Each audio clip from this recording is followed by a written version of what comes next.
Hey everyone, I hope you had a great day. Today we are looking at some new malicious compliance stories. I hope you enjoy them. If you like the video, don't forget to hit the like button, it really helps. And now let's start with the first story, shall we? The first story is called Thanks for the Trip. I used to work for a phone network in the UK in the late 90s as a shop salesman. The company had a problem with declining sales as they thought they were better than others and people would have to pay for the privilege of being with them.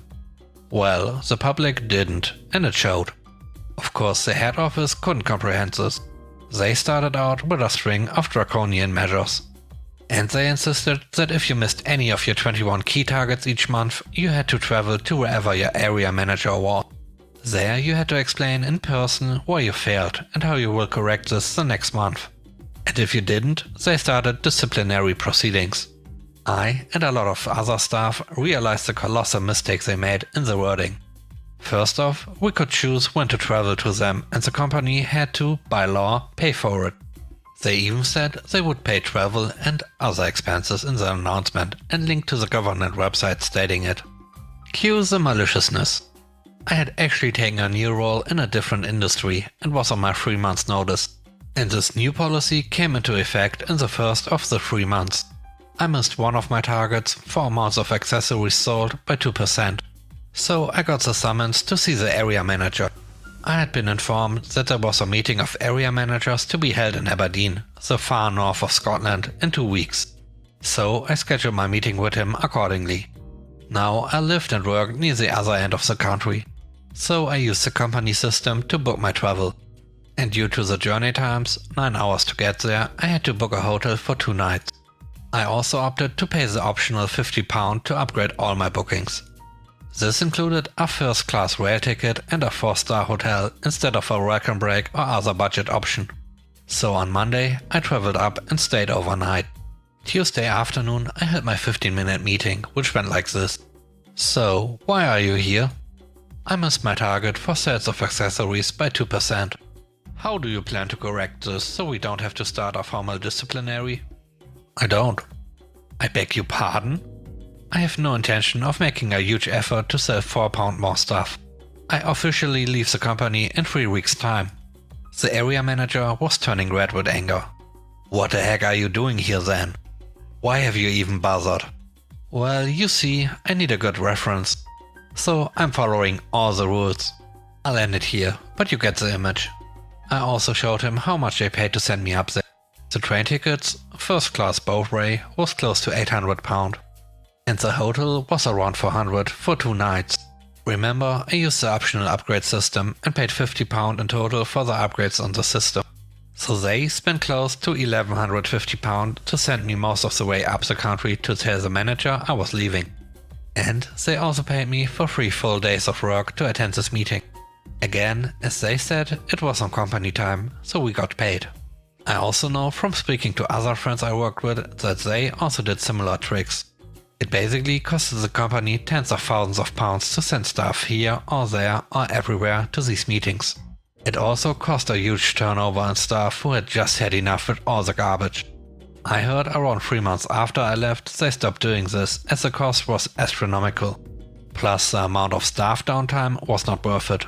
The company has slowly learned their lesson, mainly by replacing most of the bad employees with people who have a clear idea of what they are doing. But yeah, that was the best trip I ever had to Scotland. The next story is called I Have to Wait.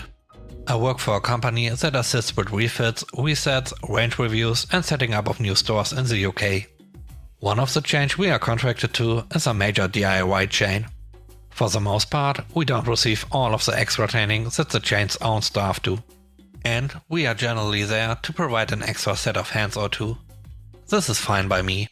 One of the bits of training that we don't receive, because it would have to be done in every individual store we visit, is the vehicle movement training. This would allow us to be in the stockyard or warehouse while there are forklifts in use. If a vehicle is active in the warehouse or the yard, the operator must make sure that a barrier and warning chain has been pulled across the respective door. In one store, I was told to take a cage full of cardboard waste out into the yard and bring back a cage full of stock from the same place. I made the trek across the store to the warehouse. The inner chain was down, and I could see that the outer chain was also. There was only one person in the warehouse. I'm about to start yard movement. Perfect timing. This cage will need stacking, I think. You can't go into the yard. I'm going out there. I'll be as quick as possible. I just have to drop this at the waste area and grab the stock cage on my way back. I'm going out there now. You'll have to wait. I was sent off with the expectation that the rest of the team would finish the cage we'd been working on in the time it took me to finish my errand. There was no backup plan for if I returned without the cage that was in the yard, the last one of the review. The only one left before we could all go home for the week. But I wasn't, and I'm still not vehicle movement trained. My name wasn't signed on the board next to the door as one of those permitted to be in the yard with the forklift. And therefore I had to stand as the chain was hooked across the doorway and the forklift engine coughed to life. The door came down once the forklift was out of the sensor range. So I could only assume that the driver was working hard. Half an hour later, when the team leader came looking to see why a simple stock cage retrieval was taking so long, he found me still waiting. I was leaning on my manual pump truck. The forks were still under the cardboard cage I had been meant to leave in the yard. I was waiting for the forklift operator to come back inside and remove the chain from the door. The supervisor was vehicle movement trained, so he opened the door. He saw the forklift parked near the garden center entrance to the stockyard and the operator nowhere in sight. We didn't get out as early as we hoped because of the delay, and the store manager did not look impressed when the tale was relayed to him. The third story is called Holiday Rules Gone Wrong. I worked at a fast food chain that stayed open 24 hours. If you were unlucky enough to get an overnight, you start at 11 PM and finish at 8 AM. If you are unlucky enough to get the overnights, you are almost guaranteed to be unlucky enough to work one before your holiday. Meaning you technically work 8 hours on your first day of the holiday. A friend had requested the holiday in advance. He stated on the request that they had a plane flight that very day, so he could not do an overnight shift the night before. The scheduling manager didn't care, so he scheduled him on an overnight anyway. My friend was angry and asked him again to change it, but they refused. He then clarified that the holiday began on that day, to which the manager said yes. He then showed up for his overnight, completed 1 hour and clocked off at exactly midnight. When asked why he was walking off his shift, he informed the manager that today was officially his holiday, so he didn't have to work. He left the store and went on vacation as planned. Surprisingly, they didn't argue with him on it, though they weren't pleased. They tried to make it look as if they were issuing a warning, but they had to settle with a stern, "Please tell us next time and we'll sort out the problem when you got back." I'm pleased to say they are a little more cautious about giving people an overnight before their holiday time. The last story is called He Never Got the Hint. I have a new boss who has scheduled a Monday morning staff meeting every week. As part of the meeting, he expects everyone to share what they did over the weekend. To me, a good leader would open the floor and ask if anyone wants to volunteer to participate rather than force an uncomfortable situation.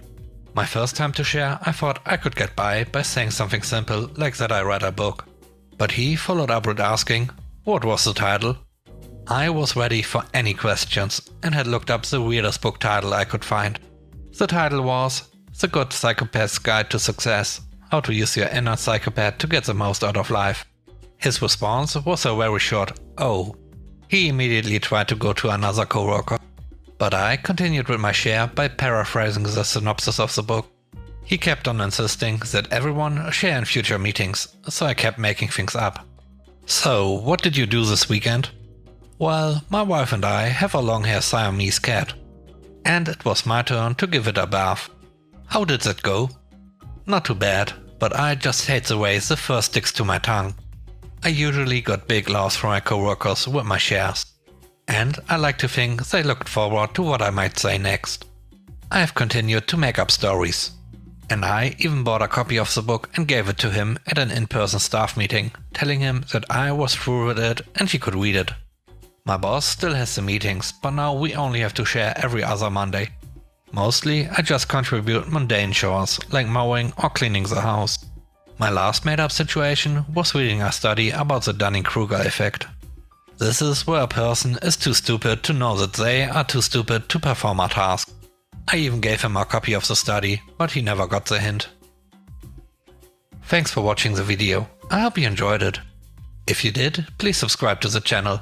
You get more content this way. Let me know what you think about the stories and the video in general in the comment section below. Have a great day. Bye bye.